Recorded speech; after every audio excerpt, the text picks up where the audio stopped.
1948년 8월 25일, 이날은 6.25 전쟁사에서 매우 중요한 날입니다. 김일성의 남침 의도가 처음으로 공개적으로 드러난 때이기 때문입니다.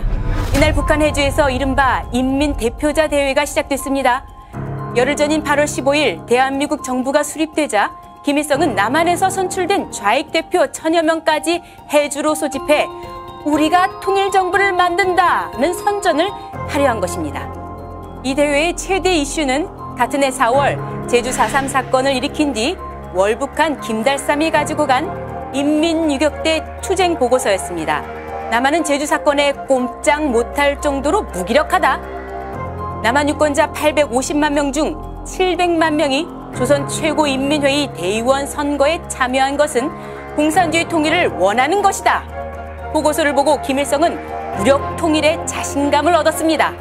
김일성은 이 대회에서 남한은 정부가 아닌 한 지역에 불과하다. 평화적으로 해결할 수 없다.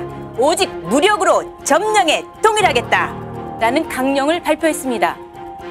박헌영은 연설을 통해 인민군이 38선 아래로 내려가고 남로당원들이 폭동을 일으키면 남한을 동일시킬 수 있다. 라며 김일성을 부추겼습니다. 북한의 정부는 보름 뒤인 9월 9일에 수립됐지만 이미 조선인민군은 2월 8일에 창설돼 평양역 광장에서 열병식까지 가진 상태였습니다.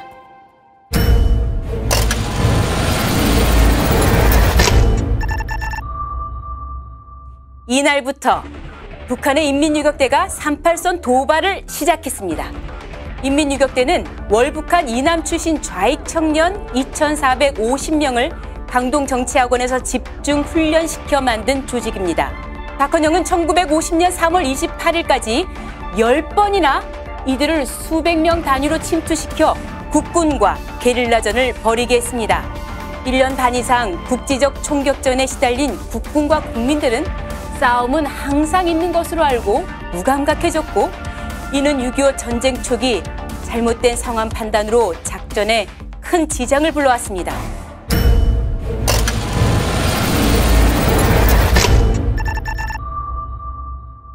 (1945년) 북한에 진주했던 소련군이 1948년 12월 말 일방적으로 철수합니다. 전 조선의 자주 통일 독립을 위해 미군도 남한에서 철수하라고 압력을 가하기 시작했습니다. 이것은 한반도에서 남북 간 힘의 균형을 깨뜨리려는 소련의 위장 평화 공세였습니다. 12월 25일 소련은 북한 군사대표단을 모스크바로 부릅니다. 이 자리에서 중공에 있는 조선인들을 입북시켜 인민군을 징편하고 전차 500여 대를 소련이 지원하며 총 22개 사단의 인민군을 육성한다는 합의가 이루어집니다. 1949년 봄이 오자 소련은 전차, 야포, 군용 트럭, 오토바이 그리고 연료를 북한의 항구로 보내기 시작합니다. 또 2차 세계대전 때 독일군과의 스탈린그라드 전투에 참전했던 조선인 병력 5천여 명을 북한군 대고 전차여단에 배속시켜줬습니다. 실전 경험으로 단련된 최정예 병력이 북한군에 대거 투입된 것입니다.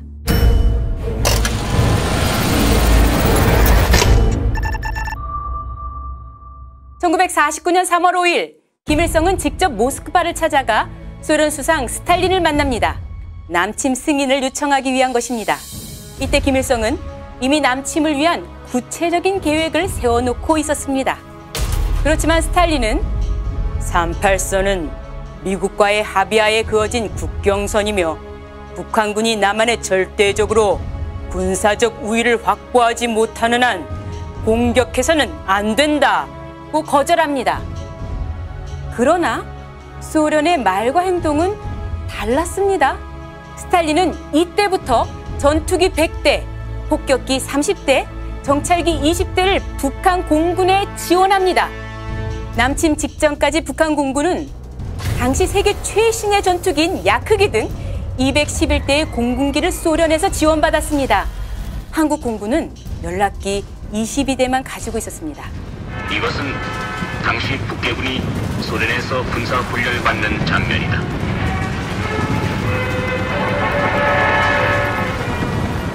소련이 북한군을 자기 나라 군대처럼 지원한 데 비해 미국은 한국의 군사력 증강에 부정적이었습니다. 이승만 대통령은 미군 철수를 앞두고 북한의 침공에 대비한 군사 원조를 요청했지만 미국 정부와 의회는 한국에는 대규모 군사력보다 경제 개발이 우선이라는 입장을 고수했습니다. 세계대전을 치른 지 얼마 안 된 미국은 소련을 자극하고 싶어 하지 않았고 이승만 정부의 북진 통일론과 공산주의 타도 구호가 위험하다고 생각했습니다. 정부 수립 후 겨우 창설된 당시 국군의 장비는 중무장한 북괴군에 비해 너무나 빈약했다. 일본군이 남기고 간 구구식 소총과 면문의 박격포, 그리고 훈련용 경비행기 22대가 있었을 뿐이었다.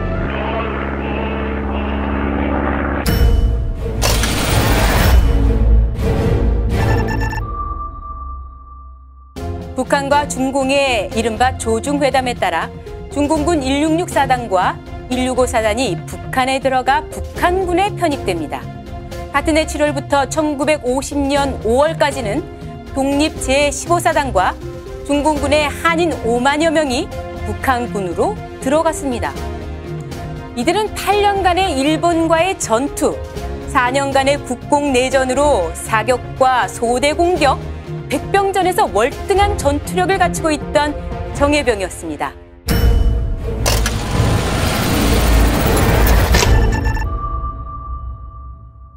소련과 북한의 줄기찬 요구로 1949년 6월 말 미군이 남한에서 철수합니다.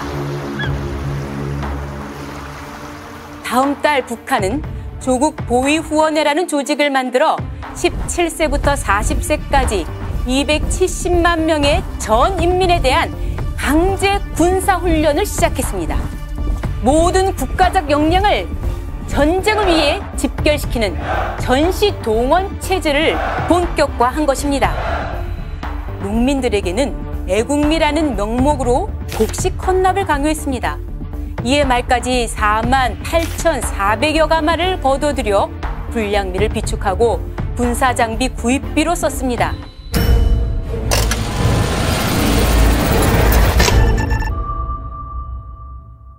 북한군 2개 연대와 포병대대가 38선 부근 전략적 요충지인 옹진반도에 대규모 공격을 감행합니다. 훗날 인민무력부장이 되는 최현이 이 전투를 지휘했습니다. 이 전투는 김일성이 소련에 제시한 옹진반도 점령안에 의한 것이었습니다.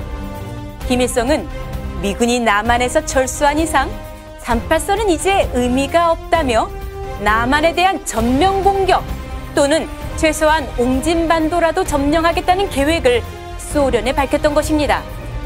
8월 12일과 9월 3일, 12일, 13일 4번에 걸쳐 북한 주재 소련 대사 스티코프와 공사 툰킨이 김일성을 면담합니다. 소련은 북한의 공격은 미국의 반소련 캠페인에 이용돼 소련에 유익하지 않다며 김일성이 국경에서 도발하지 못하도록 통제합니다. 그러니까 6.25 전쟁 10개월 전인 1949년 8월까지 소련은 적어도 공식적으로는 김일성의 남침을 승인하지 않는 입장을 고수한 것입니다. 그런데 이로부터 2달 뒤 세계 정세를 뒤흔드는 엄청난 변수가 등장합니다. 한반도의 운명도 소용돌이에 들어갑니다.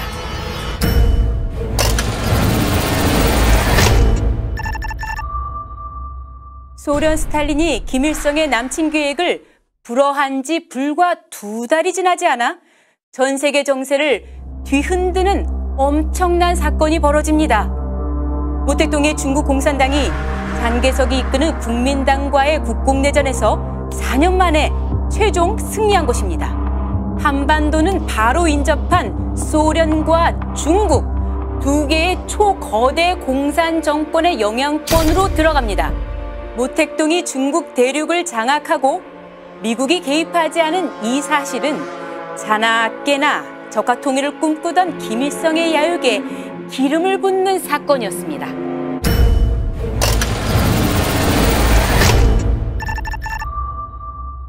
김일성은 석 달 뒤인 1950년 1월 17일 중국으로 보낼 북한 대사를 환송하는 오찬에서 소련 대사 스티코프를 만납니다. 모택동이 중국 혁명이 끝나면 북한을 돕겠다고 1949년 5월 약속했다며 스탈린을 만나게 달라고 요청합니다. 총 공격을 감행하면 며칠 안에 서울을 점령할 수 있다고 호언장담합니다.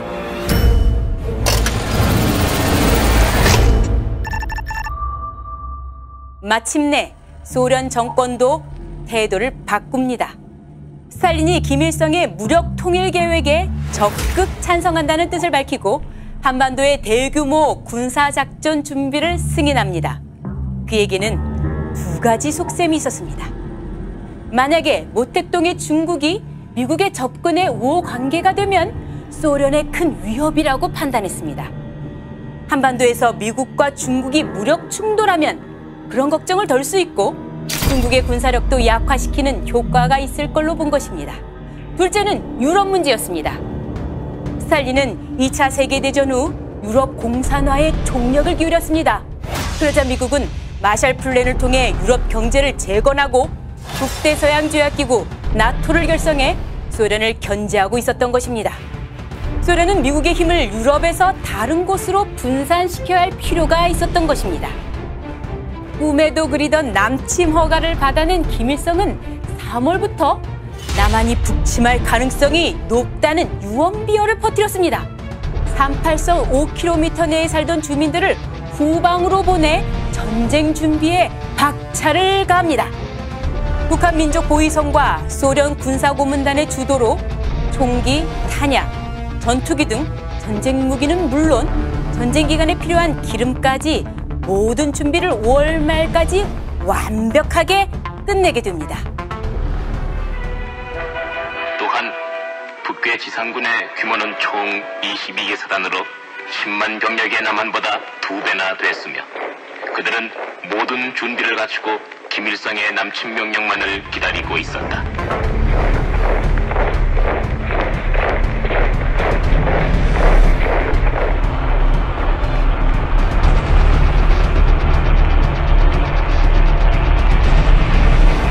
긴박한 상황이 잇따라 포착되자 일본 점령군 최고사령관 맥어더 장군은 1950년 3월 10일 워싱턴으로 북한이 6월에 남한을 침략할 것이라는 정보를 획득했다는 기밀 정보 보고서를 보냅니다.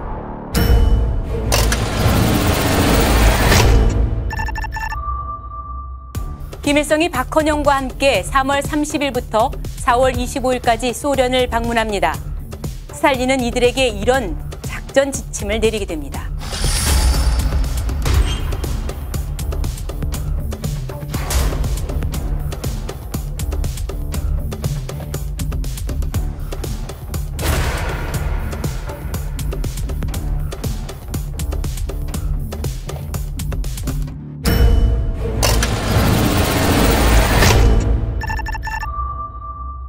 모스크바에서 돌아온 김일성과 박헌영이 이번엔 베이징으로 갑니다.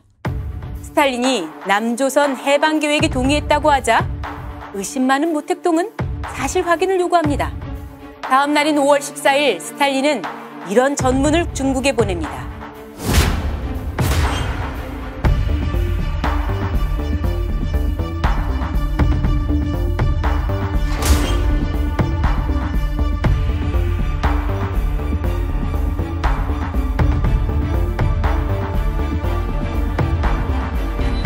스탈린의 뜻을 확인한 모택동은 김일성에게 이렇게 밝힙니다.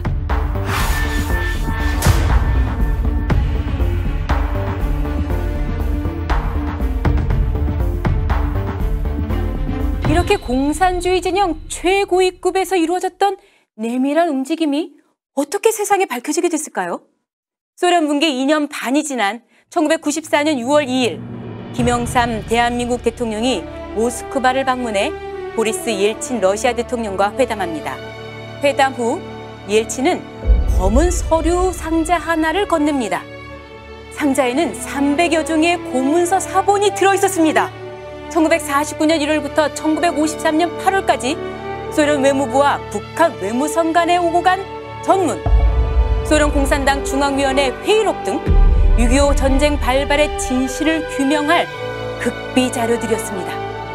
남한이 먼저 북한을 공격했다는 북침설, 우발적 군사 충돌이 전면전으로 확대됐을 뿐이라는 우발 충돌설, 미국이 북한의 공격을 유도했다는 남침 유인설을 신봉하던 좌파 학자들의 주장은 이 문서들로 모두 무력화되고 말았습니다.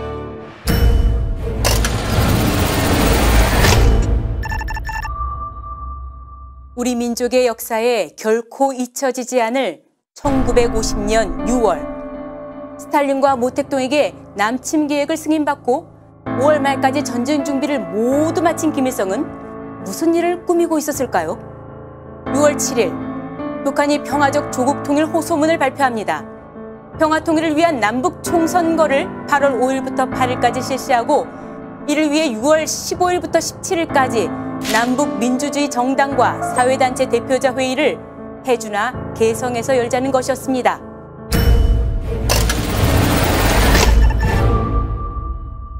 (38선의) 상황은 정반대였습니다. 유엔 한국위원단 현지 감시반은 6월 9일부터 강릉에서 옹진반도까지 38선 전역을 순회합니다. 그 결과 북한군이 38선 지역으로 4에서 8km 이동했고 옹진반도 북쪽에서 군사활동이 늘고 있다는 보고서를 작성합니다. 이 보고서가 유엔 안전보장이사회에 제출된 것은 전쟁 발발 하루 전인 24일이었습니다. 김일성의 평화 공세는 계속됩니다. 자신들이 억류하고 있던 조만식 선생과 남한에서 사형 집행을 기다리던 남로당 거물 김삼룡, 이주화를 맞바꾸자고 제의합니다. 이승만 대통령은 김창룡 방첩대장에게 김삼룡, 이주화를 호송해 개성과 사리원 중간인 여현에서 만나도록 했지만 북한에서는 아무도 나타나지 않았습니다. 같은 날, 남침 모의를 위한 북한군 전군 지휘관 회의가 열립니다.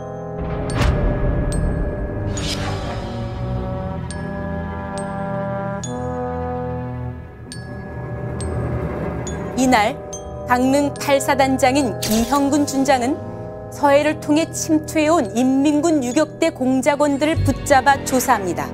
그 결과 인민군의 전쟁 준비가 완료됐으니 전시체제를 갖추고 공격에 대비해야 한다는 판단을 내리고 최병덕 육군 총참모장 겸 육해공군 총사령관에게 보고했습니다. 이 보고서는 새 총장에 의해 묵살됐습니다. 이형군 준장은 이에 반발해 사표를 내고 부대를 떠났다가 이종찬 장군의 설득으로 군에 복귀합니다. 최병덕 총장이 이날 내린 명령은 전시체제 전환이 아닌 군부대의 대대적인 전후방간 이동과 지휘관 인사이동이었습니다. 사단장과 연대장 대부분이 교체되는 초유의 인사이동이 실시되고 38선에 배치된 6, 7, 8사단의 사단장도 바뀌어 군 경계태세는 완전히 흐트러졌습니다.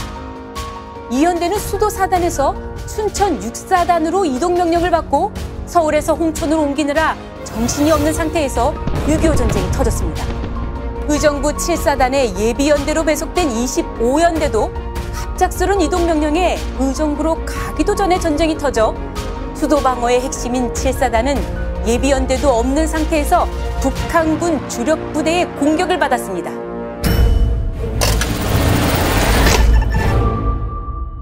북한은 전군 지휘관 회의 결과대로 대기동훈련을 가장해 은밀하게 전투부대를 38선 전역으로 이동하기 시작했습니다. 북한군 10개 사단 중 9개 사단이 23일까지 모두 전방에 배치됐습니다.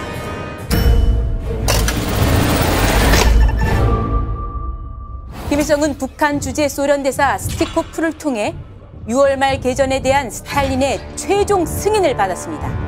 남침 날짜는 9일 뒤인 6월 25일로 정했습니다.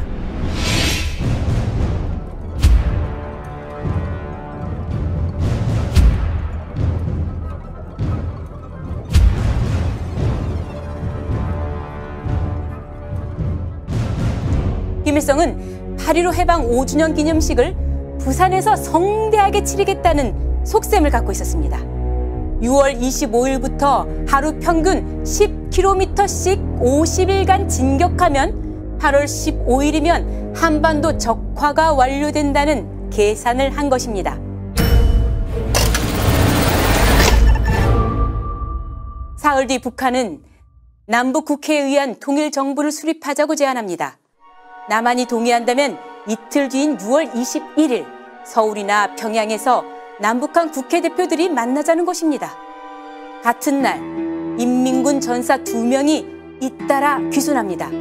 이들을 통해 인민군의 38선 집결과 남침이 임박했다는 정보가 파악됐습니다. 육사단장 김종호 대령은 심각한 상황으로 판단해 육군 본부에 보고했지만 최병덕 총참모장은 인민군은 절대 도발하지 않는다며 묵살합니다.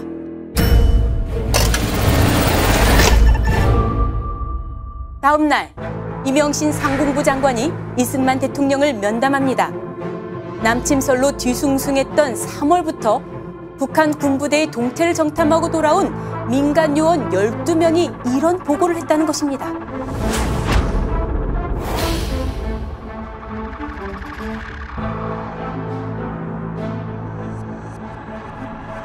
그러나 신성모 국방부 장관은 모두 허위 사실이라며 대통령의 눈과 귀를 가렸습니다.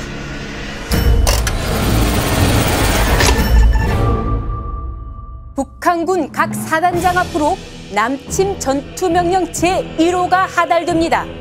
1950년 6월 23일 12시까지 이승만 군대를 무찌를 수 있는 만만의 태세를 갖추라는 명령이었습니다. 공격 작전에 필요한 신호 규정까지 명시했습니다. 이날 강원도 최전방 화천의 육사단 7연대로 또 한 명의 인민군 전사가 귀순했습니다. 그가 나는 전차병이다. 화천지구의 한계대대에 전차가 집결하고 있다고 밝히자 김부택 연대장이 관측소로 가 직접 정찰에 나섰습니다. 유천면에 인민군 부대에 못 보던 포진지가 보이고 포신이 모두 남쪽으로 향하고 있는 걸 보고 깜짝 놀랐습니다. 평소에 없던 차량들도 빈번히 움직였습니다. 임부택 연대장은 남침이 곧 시작된다고 판단하고 육군본부 정보국에 보고했지만 최병덕 총참모장은 이 역시 묵살했습니다.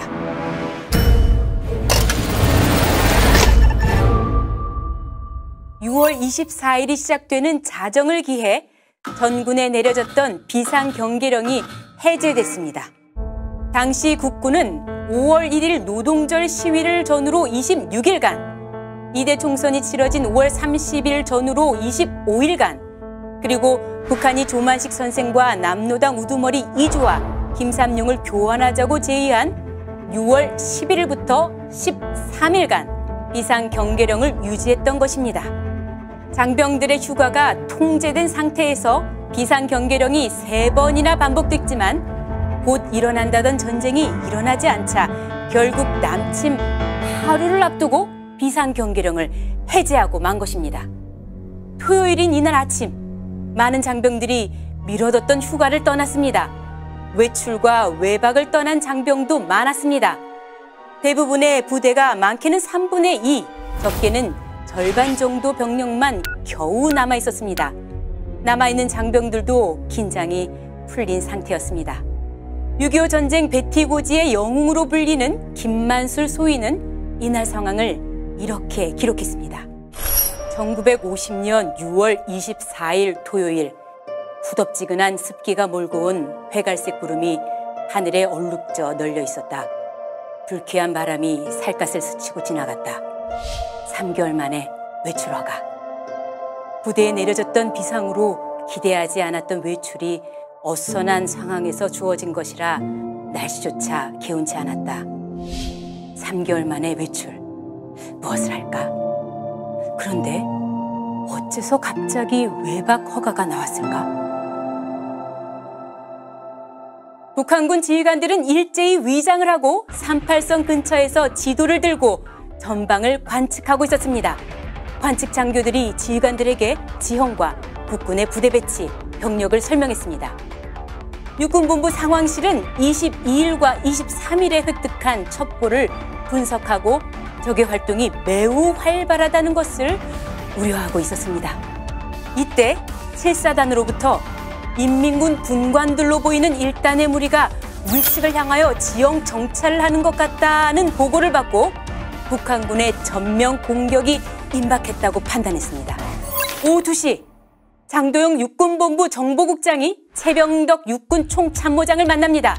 옹진 17연대, 동두천 1연대, 포천 9연대, 춘천 7연대, 강릉 10연대 정보를 종합 분석한 결과 인민군이 전면 남침할 것으로 판단됩니다. 오늘 저녁이 위험하니 비상경계령만이라도 부활시켜 주십시오. 그러나 최병덕 총참모장은 벌컥 화를 내며 오전에 해제한 비상경계령을 어떻게 오후에 부활시키는가? 라고 거절했습니다. 오후 3시 최병덕 총참모장이 육군본부 참모들과 대책회의를 했습니다. 정보 실무자들은 비상경계령 부활과 휴가와 외출 즉각 중지, 최소한 3분의 2 병력의 부대 대기를 건의했지만 최병덕 총참모장은 거부했습니다. 다만 첩보대를 포천, 동두천, 개성 등에 보내 적의 상황을 살피고 다음날 아침 8시까지 보고하라는 지시만 내렸습니다. 전쟁 발발 전까지 보고된 북한의 남침 첩보는 무려 417회! 수없이 많은 전쟁 징후가 육군본부에 보고됐지만 수뇌부의 오판과 안일한 대처가 전쟁을 대비할 기회를 송두리째 내버리고 만 것입니다. 그때 당시에 정보국에 입수된 첩보에 의할 것 같으면 적의 남침을 예견할 수 있는 수많은 첩보가 입수되었습니다.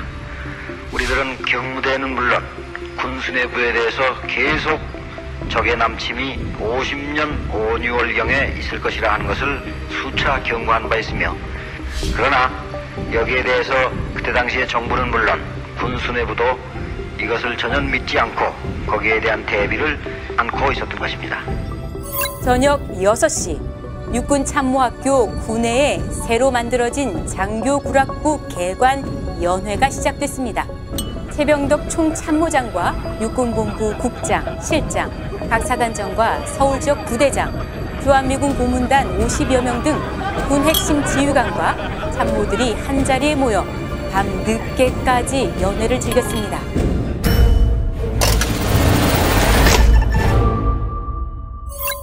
(30년) 만에 최악의 봄 가뭄이 끝난 뒤 6월 19일부터 24일까지 장맛비처럼 쏟아졌던 비가 이날 자정쯤 그쳤습니다. 최병덕 총참모장과 육군본부 국장, 실장 10여 명은 2차로 명동 캬바레에서 6월 25일 새벽 2시까지 술을 마셨습니다. 새벽 2시 술자리가 파하고 최병덕 총참모장은 서울 가롤동의 총참모장 공관에 도착해 골아 떨어졌습니다. 집 대신 여관으로 가서 잠든 장교들은 전쟁 발발 후에도 연락 두절이었습니다. 새벽 3시, 당시 38세의 김일성이 북한 내각 비상회의를 열었습니다. 오늘 새벽 1시, 남조선 국방군이 38선을 넘어 공화국을 침공했다. 인민군은 이를 반격한다 면서 전선사령관 김책에게 6월 25일 04시 국방군을 반격하라고 명령했습니다. 공격 개시 암호명은 폭풍이었습니다. 무전망으로는 숫자 224가 타전됐습니다.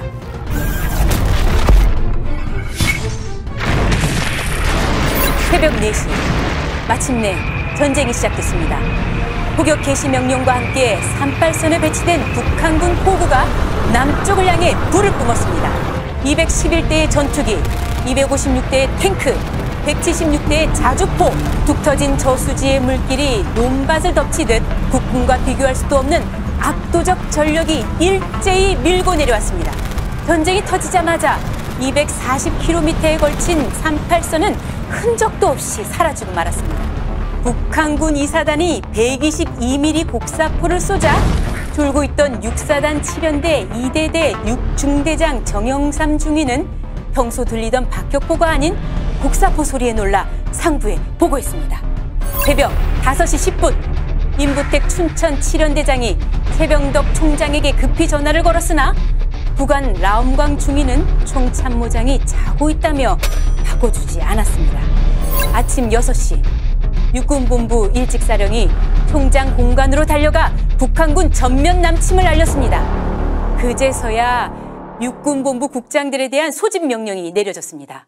그러나 술에 취한 국장들이 어디 있는지 연락이 안 돼 참모회의는 열리지 못했습니다. 아침 7시 30분 신성모 국방부 장관에게 상황이 보고됐습니다. 전쟁 개시 3시간 반 만이었습니다. 2시간 뒤인 오전 9시 30분 소장 방호산이 이끄는 인민군 육사단이 당시 남한 땅인 개성을 점령했습니다. 같은 시간 최병덕 총참모장은 술이 덜 깬 상태에서 미 군사고문관 하우스만 대위와 함께 의정부에 가서 유재흥 7사단장의 상황 보고를 듣고 전면 남침임을 확인했습니다. 전쟁 개시 5시간 30분이 지난 뒤였습니다.